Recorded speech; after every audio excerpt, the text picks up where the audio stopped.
Good morning மாணவிகளை நாம் அடுத்ததாக பார்க்க வேண்டியது துறையியலின் பொருள் மற்றும் வகைகள். துறையியலின் பொருள் மற்றும் வகைகள் நம்ம பார்த்துட்டு இருக்கிற பாட தொகுதி நம்ம என்ன செய்கிறோம்னு சொன்னால் 6வது பாடம் படிச்சுட்ருக்கோம் இல்லையா. அதாவது நம்ம 6வது பாடத்தில் அதிகார பங்களிப்புங்கிறத பற்றி பார்த்துட்டு இருந்தோம். இந்த அதிகார பங்களிப்புனா என்ன, அவற்றினுடைய நன்மைகள், அதனுடைய படிநிலைகளை பற்றி பார்த்துருந்தோம். இன்றைக்கி பார்க்க வேண்டியது துறையியலின் பொருள்கள். துறையியல் டிபார்ட்மெண்ட் வைஸ் அப்படின்னு சொல்லுவோம். இந்த டிபார்ட்மெண்ட் வைஸாக அப்படின்னு சொல்லும்போது பாரு, நம்ம எப்பவுமே காமர்ஸ் அக்கௌண்டன்ஸில் படிப்போம். கொள்முதல் துறை, உற்பத்தி துறை, கணக்கெழுதக்கூடிய துறை அப்படின்னு சொல்லிட்டு நடவடிக்கைகளின் தன்மைகளுக்கு ஏற்ப அவைகளை துறைப்படுத்துதல் சொல்லுவோம். இந்த துறைப்படுத்துதல் என்பது தனிப்படுத்துதல். பணியின் அடிப்படையில் அவை என்ன சொல்லலாம், வகைப்படுத்தலாம். அதாவது சிறு சிறு அலகுகளாக அல்லது சிறு சிறு கூறுகளாக பிரித்து ஒவ்வொன்றுக்கும் சம்பந்தப்பட்ட பெயரிட்டு அந்த நிர்வாக கட்டுப்பாட்டுடன் அல்லது நிர்வாக கடமைக்குள்ளாக செயல்படக்கூடிய ஒன்று. இப்போ பாருங்கள், கொள்முதல் துறை, உற்பத்தி துறைன்னு சொல்கிறோம். இந்த கொள்முதல் துறை, உற்பத்தி துறை சிறு சிறு அலகுகளாக பிரிக்கிறோம். இப்போ கொள்முதல் பண்ண பொருட்கள் என்ன பண்ணால் உற்பத்திக்கு கச்சா பொருட்களாக அமையலாம். இந்த உற்பத்தி செய்யப்பட்ட பின்னர் அவை விற்பனைக்காக என்ன பண்ணால் பரிமாற்றம் செய்து கொள்ளப்படும். அவற்றை நம்ம என்ன செய்யணும், சின்ன சின்ன அலகுகளாக பிரித்து ஒன்றொன்றுக்கும் சம்மந்தப்பட்ட இவங்க உற்பத்தி துறைன்னு ஏன் பெறக்கிறோம், அந்த நிறுவனம் உற்பத்தியை செய்கிறதுனால அது உற்பத்தி துறை இல்லையா. விற்பனை செய்கிறதுனால விற்பனை துறைன்னு ஒரு குறிப்பிட்ட பணியை செய்வதற்காக நிர்வாக கட்டுப்பாட்டுடன் அல்லது நிர்வாக கடமை ஆற்றுவதற்கான செயல்களை அடிப்படையில் பிரிக்கப்படுவதே துறையியல் என அழைக்கிறோம். இந்த துறையியலில் நம்ம என்ன சொன்னோம்னா பல்வேறு கிளைகளாக அவை பிரிக்கலாம், அல்லது அலகுகளாக பிரிக்கலாம், அல்லது ஜோன் அப்படின்னு சொல்லுவோம், மண்டலங்களாக. இப்போ பாரு, நெல்லை என்ன சொன்னோம் மண்டலம், நெல்லை மாவட்டம் அப்படின்னு சொல்கிறோம். இந்த நெல்லை மாவட்டம் என்பது பெரிய மண்டலங்கள் அங்கங்கிறோம். அதில் அலகுகள்னு சொல்லும்போது பாளை தொகுதி இல்லை, மேலப்பாளையம் மாநகராட்சி, டவுன் பஞ்சாயத்து, இப்படி பல்வேறு கிளைகள் பிரிவுகளாக பிரிக்கப்படுறது. இதே போல் ஒரு பெரிய தொழில் நிறுவனங்களை எடுத்துக்கிட்டேன்னு சொன்னால் அதனுடைய ஹெட் ஆஃபீஸ், அதனுடைய பிரான்ச் ஆஃபீஸ், இப்படி பல வகைகளாக பணியின் அடிப்படையில் பிரிக்கக்கூடிய ஒன்று. பிரித்து அவற்றின் இந்த துறைகளே என்ன செய்யணும்னு சொன்னால் பல்வேறு பணிகளும் பொறுப்புகளும் வழங்கப்படக்கூடிய ஒன்று தான் துறையியல் என அழைக்கப்படுது. இந்த துறையியல் பல்வேறு வகைகளாக நம்ம பிரிக்கலாம். கிட்டத்தட்ட உன்னுடைய புக்கில் பேஜ் நம்பர் 86 கொடுக்கப்பட்டிருக்கோம். 6 வகையான வகைகள். பணியின் அடிப்படையில், பொருட்கள் அல்லது பூகோளம் அடிப்படையில், அதுக்கப்புறம் செயல்முறை அடிப்படையில், வாடிக்கையாளர், நேரம் மற்றும் பல்வேறு இதெல்லாம் கொடுத்துருக்கு. இப்போ நம்ம இந்த கிளாஸில் பார்க்க வேண்டியது பணியின் அடிப்படையில் எவ்வாறு துறையியல் படுத்தப்படுகின்றன. பணின்னு சொல்லும்போது சொல்கிறோம் விற்பனை பணி, கொள்முதல் பணி என்று சொல்கிறோம் இல்லை. ஒரு குறிப்பிட்ட பணியை செய்வதற்காக சிறு கூறுகளாக அல்லது சிறு அலகுகளாக பிரிக்கப்பட்டு அந்த நிறுவனத்தில் அந்த துறையில் குறிப்பிட்ட பணியை செய்வதற்காக ஆற்றக்கூடிய ஒன்று என்ன சொல்லணும்னு சொன்னால் துறையின் பணியின் அடிப்படையில் அவை துறைப்படுத்தப்பட்டுள்ளன்னு சொல்லலாம். இப்போ எடுத்துக்காட்டாக பாருங்கள், உன்னுடைய புக்லேயும் அதான் கொடுக்கப்பட்டிருக்கோம். உற்பத்தி துறை, கொள்முதல் துறை, விற்பனை துறைன்னு சொல்லி கொடுக்கப்பட்டிருக்கும். உற்பத்தி துறையினுடைய பணி என்ன, தேவையான கச்சா பொருட்களை வாங்கி முடிவு பொருட்களாக மாற்றக்கூடிய பணி. இது ஒரு முதல் கூறாக வச்சுக்கிட்டோம். இப்போ இந்த கச்சா பொருளை வாங்கக்கூடியது யார், கொள்முதல் துறை இல்லையா. இந்த கொள்முதல் துறை கச்சா பொருட்களை வாங்கி கொடுக்குறாங்க. கொள்முதல் துறையினுடைய வேலை உற்பத்தி துறைக்கு தேவையான கச்சா பொருட்களை உடனுக்குடன் வாங்கி கொடுக்கப்பட வேண்டும். இது துறையின் கொள்முதல் செய்யக்கூடிய பணி. உற்பத்தி பணி செய்கிறது. விற்பனை என்பது விற்பனை விளம்பரம் செய்து பொருட்களுடைய விற்பனை அதிகரித்து லாபம் ஈட்டுவது அதனுடைய பணி.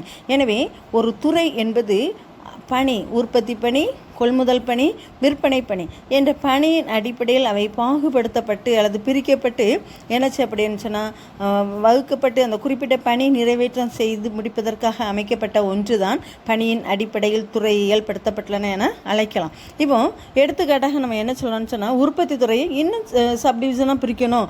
பெரிய ஃபேக்ட்ரியாக இருக்கிறாங்க, இந்த பெரிய தொழிற்சாலையை செய்யும் பொழுது இவங்க இன்னும் அதை என்ன சொல்லலாம்னா பொருட்களை பல்வேறு வகையில் தர கட்டுப்பாடுனா உற்பத்தி ஸ்டாண்டர்டாக இருக்கணும். நம்ம பொருள் நல்ல காஸ்ட்லி குட்ஸை நம்ம தயாரிக்கணும். அதே போல் அப்போ என்ன செய்யணும், நல்ல விலை மதிப்புடைய கச்சா பொருள்கள் அதை பயன்படுத்திக்கணும். அப்போ உற்பத்தி தடைபடாமல் இருக்க அந்த பழுதுபார்ப்பு மிஷின்களெல்லாம் மெயின்டெனன்ஸ் பண்ணுறது. அதுக்கப்புறம் இன்னும் சொல்ல போனேன்னு சொன்னால் அந்த பொருட்களுடைய செயல்முறை ஆக்கம், பொருட்களை செயல்முறை ஆக்கம்னு சொல்லும்போது அதாவது குறைந்த செலவில் அதிக அளவு லாபம் ஈட்டக்கூடிய தரம் வாய்ந்த பொருட்களை என்ன செய்யணும், உற்பத்தி செய்யணும். இப்படி சின்ன சின்ன கூறுகளாக சிறு சிறு அலகுகளாக அந்த பணியின் அடிப்படையில் அவை என்ன செய்யணும்னா பாகுபடுத்தப்படுகிறது, அதாவது வேறுபடுத்தப்படுகிறது அல்லது பிரிக்கப்பட்டு காட்டப்படுகிறது. இதுதான் என்ன துறையியல் பணியின் அடிப்படைன்னு சொல்கிறோம். என்ன ஒரு குறிப்பிட்ட சிறு சிறு குறா கூட அந்த பணியின் அடிப்படையில் பிரிவுகள் பிரிக்கப்பட்டன. புரியுதா உனக்கு? குறிப்பிட்ட அந்த என்ன பணி தரக்கட்டுப்பாடு பொருட்களுடைய தரத்தை மட்டும் தான் பார்ப்பாங்க, பழுதுபார்ப்பு ரிப்பேரிங் வேலையை மட்டும் பார்ப்பாங்க. எந்தெந்த சிறு கூறுகள் எந்த பகுதிக்காக அது என்ன வேலைக்காக பணியின் அடிப்படையில் பிரிக்கப்பட்டதோ அந்த பணிகளுக்கான கவனம் செலுத்தி தங்களுடைய பணியினை நிறைவேற்றுவதற்காக என்ன செய்யப்பட துறையியல் படுத்தப்படின. இந்த துறையியல் படுத்தப்படுதலின் நன்மைகளில் உனக்கு உன்னுடைய புக்கில் 7 பாயிண்ட்ஸ் கொடுத்துருக்கோம். ஃபர்ஸ்ட்டில் இந்த துறையியல் பணியின் அடிப்படையில் பாகுபடுத்துறது தான் முதன்மை அடிப்படையான பணியாக கருதப்படுகிறன்னு கொடுத்துருங்க. அடிப்படையான பணி இந்த அடிப்படை பணியாக இருக்கிறனால அடிப்படை பணினாலே அவங்க என்ன நோக்கம், ஒரு நிறுவனத்தினுடைய நோக்கங்களை நிறைவேற்றுவதற்காக அவங்க என்ன செய்யப்படனா தொழிலை பிரிக்கிறாங்க, பணியின் அடிப்படையில் பிரிக்கிறாங்க. எனவே ஒரு நிறுவனத்தின் கொள்கைகள் நோக்கங்களை நிறைவேற்றுவதற்காக அமைகின்றன. 3வது பாயிண்டை பார்த்தோன்னா மனித ஆற்றலை நமக்கு என்ன செய்யணும்னா பயன்படுத்த முடியும்னு கொடுத்துருக்கோம். ஏன் மனித ஆற்றலை பயன்படுத்த முடியுது அப்படின்னு சொல்ல போனால் பாருங்கள், நல்ல ஒரு தொழில்நுட்ப நிபுணத்துவம். இப்போ பார்த்தோன்னா கொள்முதல் துறையில் உள்ளவங்க கொள்முதல் துறையே செய்கிறனால நல்ல எந்த இடத்துல நல்ல பொருட்கள் கிடைக்கும், மலிவான விலையில் கிடைக்கும், தரமான பொருட்கள் கிடைக்கும்னு தெரியும். அதே நேரத்தில் விற்பனை செய்கிறதுக்கான தந்திரங்களை அவங்க அதில் இருக்கிறனால அந்த வியாபார நுணுக்கங்களை தெளிவான முறையில் பெற்றிருப்பாங்க. இதுதான் நம்ம என்ன சொல்லலாம், மனித ஆற்றல் முழுவதுமாக நம்மளால் என்ன செய்யணும்னா பயன்படுத்தி கொள்ள முடியும். குறிப்பிட்ட துறையில் குறிப்பிட்ட பணியை தொடர்ந்து ஆற்றுவதனால் அவங்களுடைய மனித ஆற்றலை நம்ம என்ன செய்ய பயன்படுத்தி கொள்ள முடியும். அடுத்தல வேலையை பகிர்ந்து கொள்ள முடியும். வேலை பகிர்வு என்பது வேலையை சிறு சிறு கூறுகளாக பிரிக்கிறோம். எனவே அந்த சிறு சிறு கூறுகளின் பணியை நிறைவேற்றுவதற்காக வேலை பங்களிப்பு அல்லது வேலை பகிர்வு முறை நடைபெறுகிறதுன்னு சொல்லலாம். அடுத்து 5வதாக சொல்ல போனேன்னு சொன்னால் உனக்கு மேல்மட்ட மேலாண்மை இருப்பாங்க, அதாவது உயர்நிலை மேலாண்மை அல்லது மேல்நிலை மேலாண்மை. இந்த மேல்நிலை மேலாண்மை நமக்கு நல்ல சிறந்த முறையில் பணியாற்ற முடியும் அப்படின்னு சொல்லி கொடுக்கப்பட்டிருக்கும். ஏன்னா சிறு சிறு பணிகள் அனைத்தும் அந்தந்த டிபார்ட்மெண்ட் என்ன செஞ்சிருவாங்கன்னா அந்த பணியினை நிறைவேற்றுவாங்க. எனவே மேல்நிலை மேலாண்மை சிறந்த முறையில் பணியாற்றி கொள்ள முடியும். அடுத்தல இதில் முக்கியமான பாயிண்ட் திரும்ப திரும்ப நிகழும் தன்மைகள் அல்லது திரும்ப திரும்ப நடைபெறக்கூடிய பணிகள் என்ன செய்யணும்னா கலைந்து விடுவாங்க. அதாவது சிலவங்க பார்த்தேன்னு சொன்னால் செய்த வேலையை மீண்டும் மீண்டும் செய்துட்டு இருப்பாங்க இல்லையா, இவர் செய்த வேலையை மீண்டும் மீண்டும் செய்யாமல் அவை தடைப்படுத்துவதற்கு பயனளிக்கிறது. அடுத்து லாஸ்ட் 7வது பாயிண்டில் பார்த்தேன்னு சொன்னால் பயிற்சியினை எளிதாக்குகிறதுன்னு கொடுக்கப்பட்டிருக்கோம். இந்த பயிற்சி எளிதாக்குகிறதுன்னு சொல்லும்போது மேலாளர்கள் அவங்களுடைய திறன் மேம்பாடு நல்லா இருக்கும். மேல்நிலை மேலாண்மை பணியாற்ற முடியும். காரணம் அந்தந்த டிபார்ட்மெண்ட்டில் பிரிக்கிறதுனால அந்த பணியின் அடிப்படையில் அந்தந்த குறிப்பிட்ட பணியை குறிப்பிட்ட நிபுணர்கள் சரியான முறையில் செய்து முடிச்சிருவாங்க. இதனால் அந்த பணி சிறப்பாக அந்த பணியாளர்கள் செய்கிறனால மேலாளர்களுக்கு நமக்கு என்ன செஞ்சோன்னா அதிக அளவு திறன் மேம்பாடு இருக்கிறது. இதனால் பணியாளர்களுக்கு மேம்பாடு இருக்கிறனால அவங்களுக்கு பயிற்சி முறையும் எளிதாகவே இருக்கிறதுன்னு சொல்லி கொடுக்கப்பட்டிருக்கோம். 7 வித நன்மைகள். லாஸ்ட்டாக தீமைகள் பார்க்கும்போது நமக்கு 5 வித தீமைகள் கொடுக்கப்பட்டிருக்கோம். துறைகளுக்குடைய மோதல்கள் ஏற்படும். இந்த மோதல்னா அதுக்கான அடிப்பிடிச்சு யோசிக்கிறது போட்டிகள். இப்போ பாரு, கொள்முதல் துறையும் விற்பனை துறையும் ஒன்று சார்ந்தன்னு சொல்லியிருக்கிறோம். இவங்களுக்குள்ள ஒரு போட்டி. ஐயோ, அவங்க நம்ம வாங்கிட்டு வந்த பொருட்கள் அத்தனை வித்துட்டாங்க, இன்னும் கொள்முதல் பண்ணணும். இப்படி போட்டி தொழிலில் செய்கிறனால நோக்கங்கள் நல்லா அடையும், நிறுவனத்தின் நோக்கங்கள் நிறைவேறும், மோதல்கள் ஏற்படக்கூடும். அதாவது இது லாபம் நன்மையாக எடுக்கும்போது நினச்சோன்னா போட்டியாக செயல்படுறதுனால நமக்கு அதிக அளவு உற்பத்தி பெருகுன்னு சொல்லலாம். ஆனால் அதே நேரத்தில் இந்த 2 டிபார்ட்மெண்ட்டுக்குள்ளே போட்டி ஏற்படும் போது தொழிலாளர்களுடைய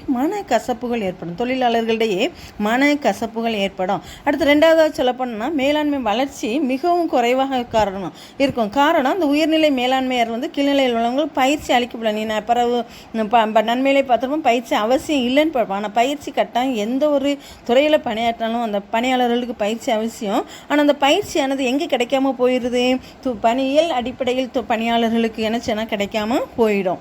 அடுத்து 3வது பார்த்தீங்கன்னா தனித்திறமைக்கு என்ன செய்யப்படனா வலியுறுத்தப்படுகிறன்னு கொடுத்துரும். தனித்திறமைக்கு வலியுறுத்தப்படுகிறது அப்படின்னா ஒரு குறிப்பிட்ட பணியாளருடைய திறமை நீங்கள் கட்டாயம் ஒரு விற்பனைத்துறை மேலாளர் ஒரு குறிப்பிட்ட ப்ராஜெக்ட் கொடுத்துருவாங்க, இவ்வளோ விற்பனை ஆயிருக்கணும். இவங்களுக்குடைய தனி திறமையை முழுவதும் அவங்க என்ன செய்யணும், பயன்படுத்த அப்படி இருக்கும். அப்போ அவங்க முழு திறமையும் பயன்படுத்தும்போது அந்த பணியாளர் என்ன செய்யலாம், சோர்வடைவதற்கு வாய்ப்புகள் உண்டு. அதுக்கப்புறம் ஒருங்கிணைப்பது எளிதானதே அல்ல. ஏன் எளிதானதில்லை, முதலே நம்ம படிச்சிடும், துறைகளுக்கிடையே பல்வேறு மோதல்கள் ஏற்படும், போட்டிகள் ஏற்படும். இந்த பிரச்சனைகளெல்லாம் ஒருங்கிணைக்க முடியாது. சில துறைகள் ஒன்று சார்ந்துள்ள நடவடிக்கைகள் கட்டாயம் ஒருங்கிணைந்து சொல்கிறோம், கொள்முதல் விற்பனையும் கட்டாயமாக ஒருங்கிணைந்து செயல்படணும். இந்த ஒருங்கிணைத்தால் அவங்களுடைய மோதல்கள் அல்லது பிரச்சனைகள் போட்டிகள் இருக்கும் பொழுது சரியான முறையில் நமக்கு ஒருங்கிணைக்க முடியாது. லாஸ்ட்டாக பார்த்தேன்னு சொன்னால் வளைந்து கொடுக்கக்கூடிய தன்மை இல்லாமல் போயிடும். ஏன்னு கேட்டேன்னு சொன்னால் அவற்றுடைய செயல்முறைகள் கடினமாக இருக்கும். ஏன் செயல்முறைகள் கடினமாக இருக்கும், பணியின் அடிப்படையில் இப்போ ஒரு உற்பத்தி துறையில் உள்ளவங்கள திடீர்னு நம்ம கொள்முதல் துறையில் கொண்டு போட முடியாது. இந்த பணியில் அவங்க வளைந்து கொடுக்க முடியாங்க, எனக்கு இந்த துறை இந்த பணியை தான் செய்ய முடியும், வேறு பணியில் நமக்கு என்ன செய்ய மாற்றி கொடுத்தா பணி செய்ய முடியாது. இதுதான் வளைந்து கொடுக்க இயலாத தன்மை. எனவே வளைந்து கொடுக்க இயலாத தன்மை இருக்கிறனால பணிகள் சிறப்பாக என்ன செய்வது கடினம். இவ்வளோதான் நம்முடைய பாயிண்ட்ஸில் கொடுக்கப்பட்டிருக்கும் உன்னுடைய புக்கில் பேஜ் நம்பர் 86. இது முக்கியமான ஒரு 10 மார்க்ஸ் கொஸ்டின். பணியின் அடிப்படையில் துறையியல் படுத்தப்படுது. இந்த துறையியல் என்பது எவ்வாறு துறைப்படுத்தப்படுது, பணியின் அடிப்படையில் துறைப்படுத்தக்கூடிய விதம், அதனுடைய நன்மை தீமை. மாணவிகளை இப்போ நம்ம பார்த்தது துறையியல் என்றால் என்ன, துறையியல் பணியின் அடிப்படையில் எவ்வாறு பாகுபடுத்தப்படுகிறது. இன்னும் அதனுடைய பிரான்ச்சஸை நம்மளுடைய அடுத்த கிளாஸில் பார்க்கலாம். ஓகே.